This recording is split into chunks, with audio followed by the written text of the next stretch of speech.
காவிரி விவகாரம் தொடர்பாக விவாதிப்பதற்காக அனைத்துக் கட்சி கூட்டத்திற்கு திமுக சார்பில் அழைப்பு விடுக்கப்பட்டுள்ளது. காவிரி விவகாரம் தொடர்பாக அனைத்துக் கட்சி கூட்டத்தை கூட்ட வேண்டும் என கடந்த 2 மாத காலமாக தமிழக அரசை திமுக உள்ளிட்ட கட்சிகள் வலியுறுத்தி வந்தன.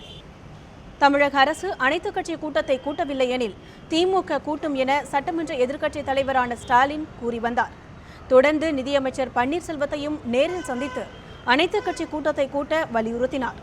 ஆனால் இதுவரை தமிழக அரசு இது தொடர்பாக அறிவிப்பு எதனையும் வெளியிடவில்லை. இந்த நிலையில் அனைத்துக் கட்சி கூட்டத்தை கூட்ட திமுக முடிவெடுத்துள்ளது.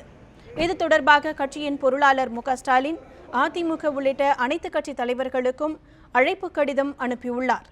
அதில் வரும் 25ஆம் தேதி தேனாம்பேட்டையில் உள்ள கலைஞர் அரங்கத்தில் கூட்டம் நடைபெறும் என தெரிவித்துள்ளார். அனைத்து கட்சி கூட்டமும் அனைத்து விவசாய சங்க கூட்டத்தையும் வருகின்ற 25ஆம் தேதி கலைஞர் அரங்கத்தில் காலை 10 மணிக்கு நமது மாண்புமிகு தளபதி அவர்களுடைய தலைமையிலே கூட இருக்கிறது.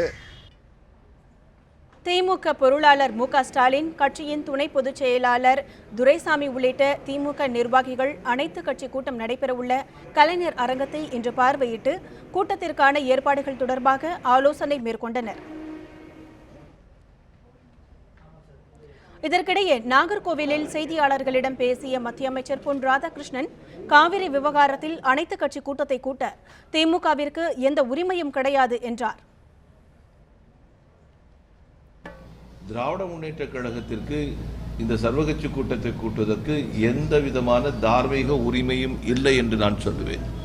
காரணம், இந்த காவிரி நீர் பிரச்சனையை ஏறக்குறைய 40 ஆண்டுகள் கிடப்பிலை போட்டு இதை இந்த அளவுக்கு மோசமான நிலைக்கு கொண்டு வந்தது திராவிட முன்னேற்ற கழகமும், அன்று மத்தியிலே ஆண்டு கொண்டிருந்த காங்கிரஸ் கட்சியும், கர்நாடகத்திலே ஆண்டு கொண்டிருந்த காங்கிரஸ் கட்சியும்